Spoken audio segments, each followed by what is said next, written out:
Tayong lahat ay umuko at manalangin. Shall we pray? Ama naming Diyos po na makapangyarihan sa lahat, salamat po sa pagkakataong ito na kami po'y makakapag-aral muli na inyong pong salita. Panalangin namin naman na kausapin niyo po kami, paunawan niyo sa amin ang inyong salita upang ito'y may apply namin sa aming mga buhay at sa aming pong mga ministry. We pray na tulungan niyo kami na dumating sa saving knowledge ng aming Panginoong Kristo. Maunawaan po namin ang biblical repentance at ang saving faith. In Jesus' name we pray. Amen. Now, buksan niyo po ang inyong Bible sa Acts 20:21. Acts 20:21. So, natapos na nating pag-aralan yung Biblia. At alam niyo ba na isa sa mga central theme of the Bible is the plan of salvation. So, Acts 20:21.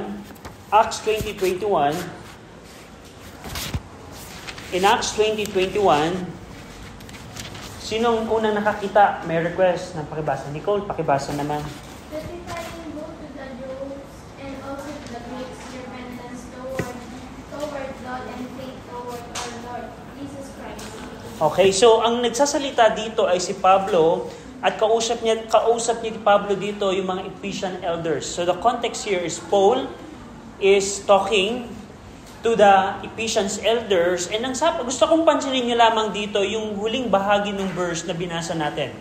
Testify yung repentance toward God and faith toward our Lord Jesus Christ.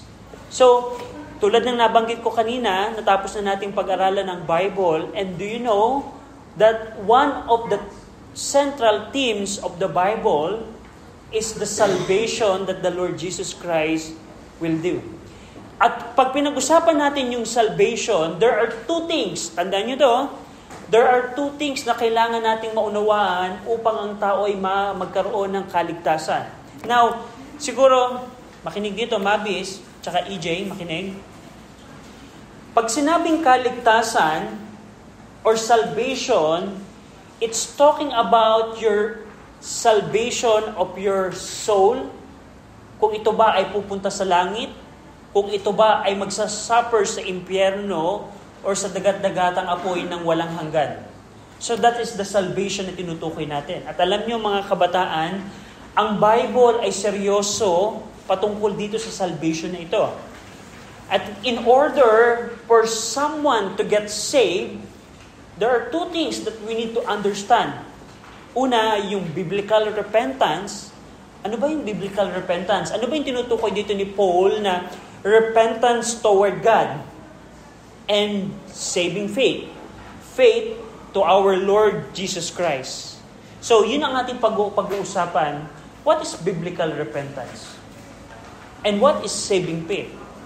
Because those two na binanggit ni Pablo in Acts 20:21, tandaan niyo yung verse na yon kasi panigurado lalabas yun sa quiz natin.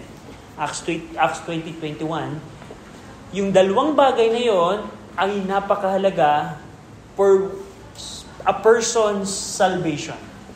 You cannot be saved from the danger and destruction of the lake of fire if you don't truly biblically repent and if you don't have the saving faith sa ating Panginoong Kristo. So that's very important. Now, buksan niyo inyong lesson sa page number 1. So, start natin ang ating pag-aaral sa biblical repentance. So, meron ba kayong idea? Do you have any idea, before natin umpisahan yung lesson, do you have any idea about the word repentance? Or sa Tagalog, yung pagsisisi? Do you have any idea? Walang maling sagot. There's no wrong answer. What's your idea about the word repentance or the word pagsisisi? Bugoy, anong idea mo pag narinig niyo yung pagsisisi? Tatalikuran ng mga kasalanan. Tatalikuran ng kasalanan, tama. Ano pa? Yung bang pagsisisi, halimbawa, sino sa inyo nakapanood na ng pelikula na yung dulo ng wakas nung pelikula ay merong tao na lumuluha at nagsisisi sa kanyang kasalanang ginawa. Yung bang pagsisisi ay more on sa feeling na tayo umiiyak sa nagawa natin? Or ano yung biblical repentance? Kasi tandaan nyo, hindi ibig sabihin na isang tao ay umiiyak dahil sa kanyang maling nagawa. Hindi ibig sabihin yun ay biblical repentance. Biblical repentance is not based on feeling, but it's based on the attitude of your mind. So pag-aaralan natin yan. So dito sa page number 1, dun sa first bullet, ang sabi dito, ang biblical repentance ay naipangaral, it was preached by John the Baptist, by Jesus Christ, and by the apostles. So pag-aaralan natin throughout this lesson, yung preaching ni Jesus Christ, ni John the Baptist, at ng mga apostles, they are preaching biblical repentance. At ang biblical repentance, tandaan nyo to, biblical repentance is a change of mind, pagbabago ng isipan. So, tandaan niyo itong phrase na to. Pag sinabing biblical repentance, pag sinabing repentance, pagbabago ng isipan, pagtalikod. Pagtalikod or pagbabago ng isipan. So, halimbawa, ganito. Ganito ang aking sinabi. Anong pangalan natin? Aryan. Halimbawa, Aryan, bibigyan kita ng 1,000,000 piso. Pero, during that period na hindi ko pa binibigay, sinabi ko, I repent. I will not give money to Aryan anymore. So, ano nangyari? Nagbago ang aking isip. I changed my mind. You can say that as a repentance. So, yung pagbabago ng isipan or pagtalikod, it means repentance. Pero hindi ibig sabihin yun ay biblical repentance. Kasi pag-aaralan natin, what are the elements of that turning or that change of mind? But pag pinag-usapan yung repentance, tandaan nyo, it is turning or change of mind. So halimbawa, dito ako nakaharap, naglalakad ako, as an illustration, naglalakad ako pag ganito, pag tumalikod akong ganyan, that is turning. That's repentance. So halimbawa, naglalakad kang paganto, sa kaliwa, sa south, at tumalikod ka papuntang north o sa kanan, that is repentance. So you can use that word as a repentance. So that is repentance. Pero ang biblical repentance is a change of mind, merong direction toward God. So pag sinabing repentance, pag the word repentance lamang, it means turning or change of mind. Pero that's not biblical repentance. Pero pag biblical repentance, the direction of your turn is toward God. That's biblical repentance. And sin. So ganito ang illustration. Pag biblical repentance naman, naglalakad ka ngayon, nakaharap ka sa kasalanan, you're facing to your sin, and if you repent, you are having a turn or change of mind from sin toward God. So that's biblical repentance. So as an illustration, parang ganito. Halimbawa, katulad ako, ito yung testimony ko. Nung ako'y around grade 4, sino sa inyo grade 4? EJ grade 4. Sino pa ang mas matanda sa grade 4 sa inyo? Grade 5, grade 6. Madami na. Alam niyo ba, nung ako'y grade 4, when I was in grade 4, ako'y magnanakaw. Dati, during my time, merong computer games na sikat, Counter-Strike. I don't know if you heard that. Pero yun yung panahon namin. At that time, wala akong pangbayad, pangrenta ng computer sa computer shop. Alam mong ginagawa ko?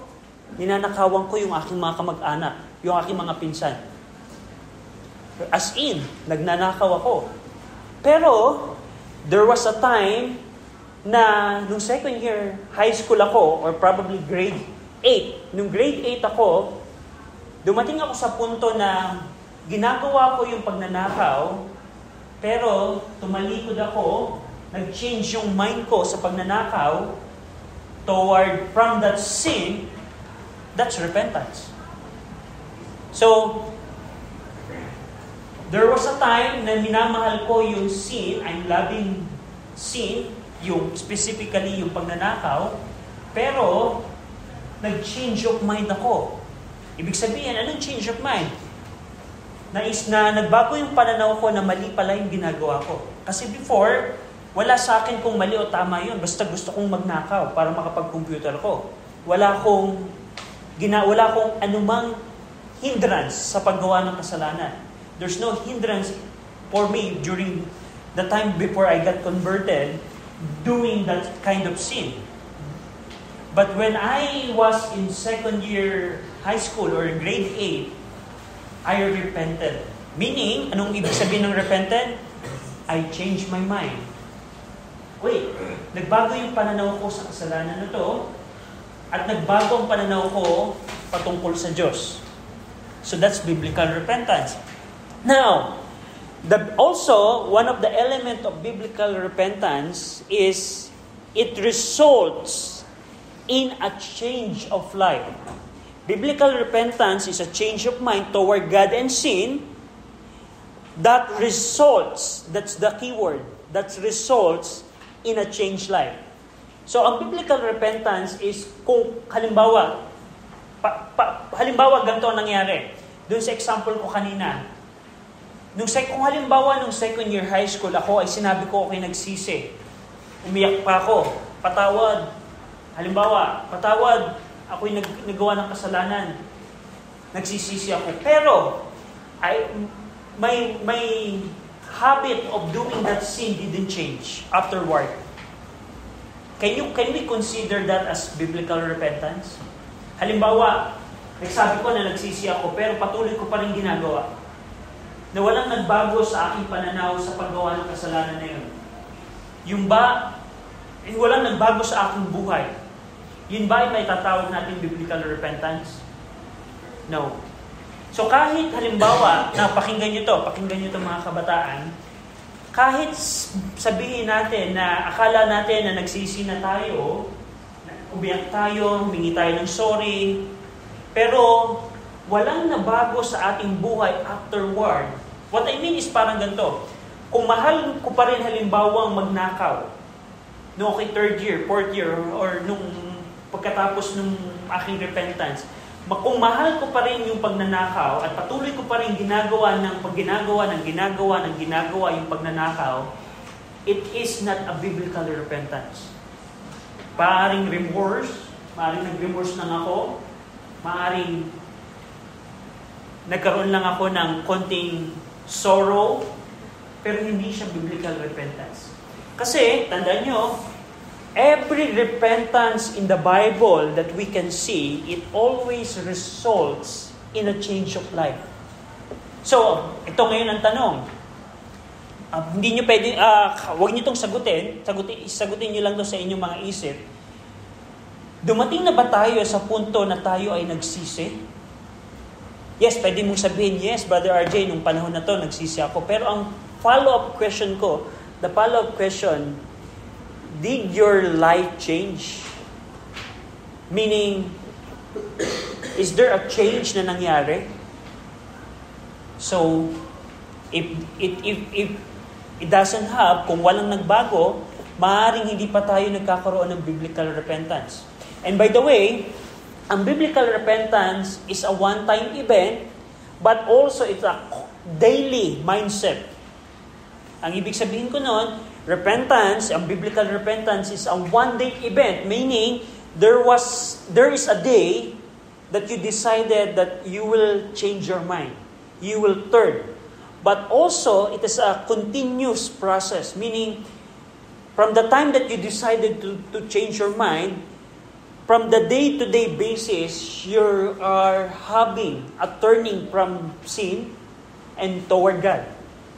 So, ang ibig sabihin nun, ang repentance ay isang beses na pangyayari, katulad ko nung ako'y na-save, it happened April of 2007.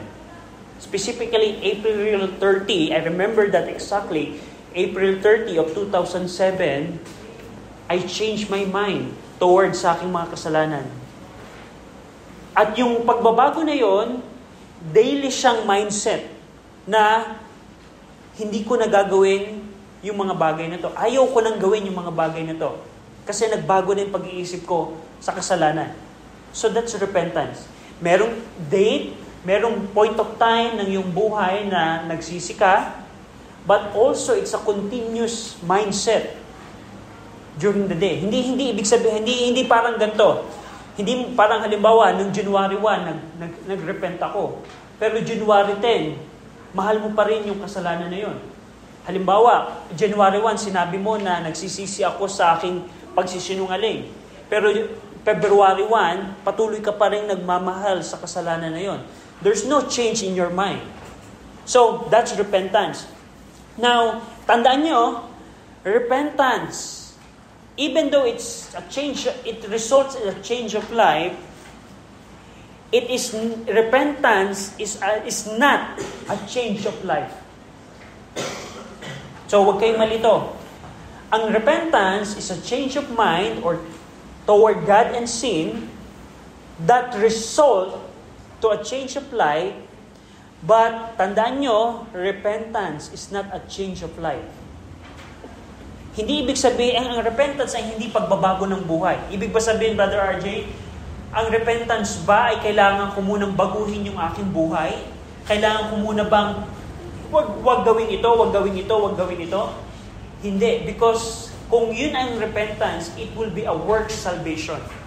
Tandaan nyo, hindi ibig sabihin, ang repentance ay hindi pagbabago ng buhay. Ang repentance ay ang pagbabago ng isipan, pero yung pagbabago ng isipan na yun ay laging magre-resulta ng pagbabago ng buhay. So yun yung repentance. Ang repentance ay hindi pagbabago ng buhay. Hindi pagbabago ng buhay kasi pagbabago to ng buhay, kailangan mong maggawa, kailangan mong gumawa para sa kaligtasan mo. Pero tandaan nyo, ang salvation ay hindi work. You don't need to work for your salvation. So maliwanag ba? O nakakalito? So ulitin ko. Pag sinabing repentance is a change of mind. Tandaan nyo yan, change of mind. Sa Tagalog, pagbabago ng isipan. That's it. Or turning.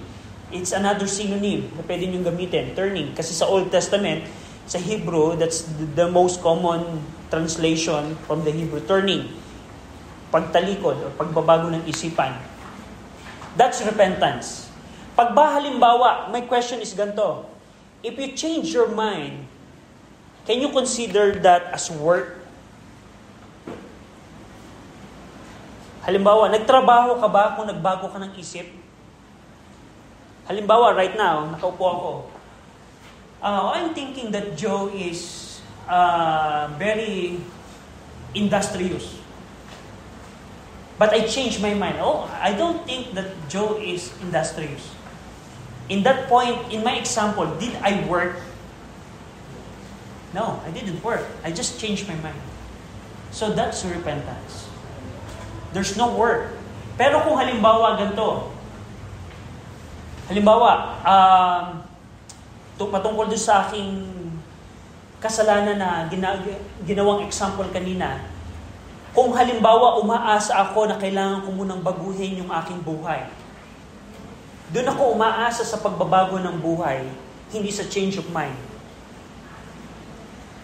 Yun ba ay biblical repentance? So, medyo nakakalito siya, pero I hope throughout this lesson, mauunawa natin siya. Pero tandaan nyo muna, tandaan nyo to, repentance is a change of mind, not a change of life. But repentance, it will always result to a change of life. Meaning, yung pagbabago ng buhay is just the result, the byproduct, the end product of repentance. If you repent truly, biblically, there will be a change of life as a result. Pero yung change of life itself, it's not repentance.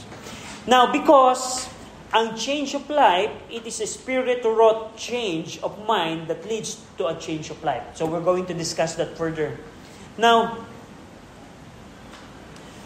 it is a radical, repentance is a radical, spirit-wrought change. Tandaan nyo, it is the Holy Spirit that works to a person for his repentance. It a spirit-wrought change of mind towards sin and God, such a dramatic change of mind that it changes one action. So, katulad na nabanggit ko kanina. Now in Acts 26, tingnan niyo to, Acts 26 verse 20.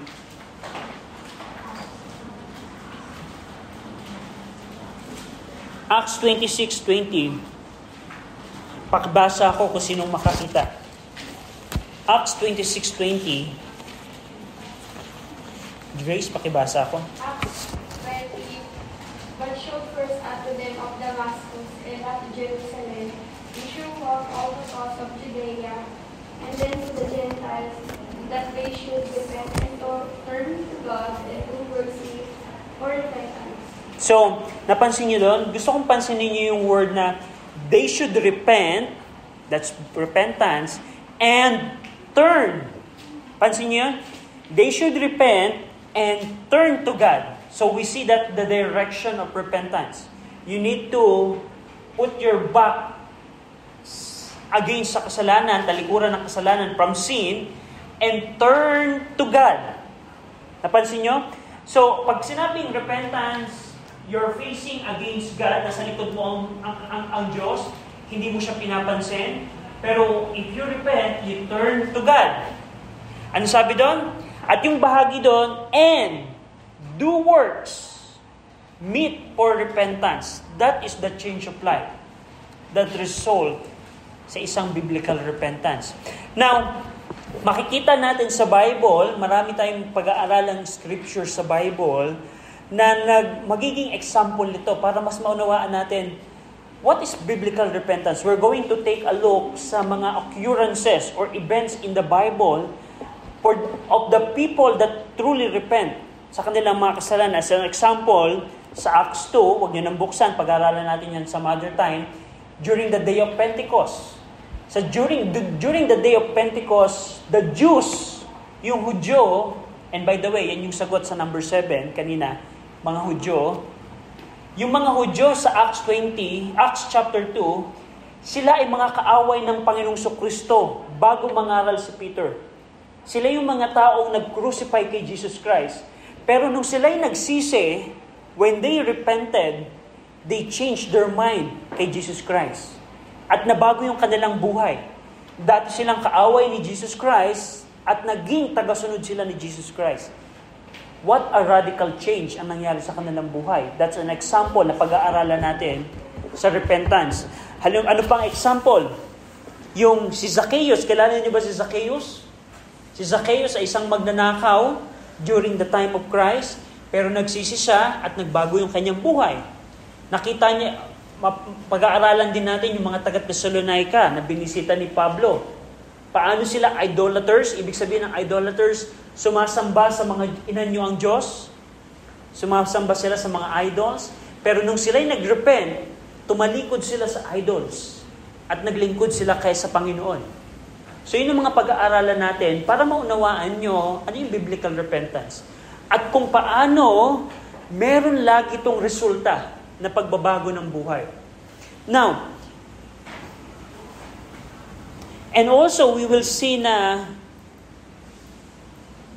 to say that it has nothing to do with one attitude towards sin is to throw away the Bible and 19th century of Bible-believing preaching. Dun sa huling bullet, ang sabi lang nun, siguro basahin nyo lang siya sa bahay afterward, pero ang sinasabi nun, patandaan nyo, pag sinabing repentance, it always na kailangan kang merong talikuran.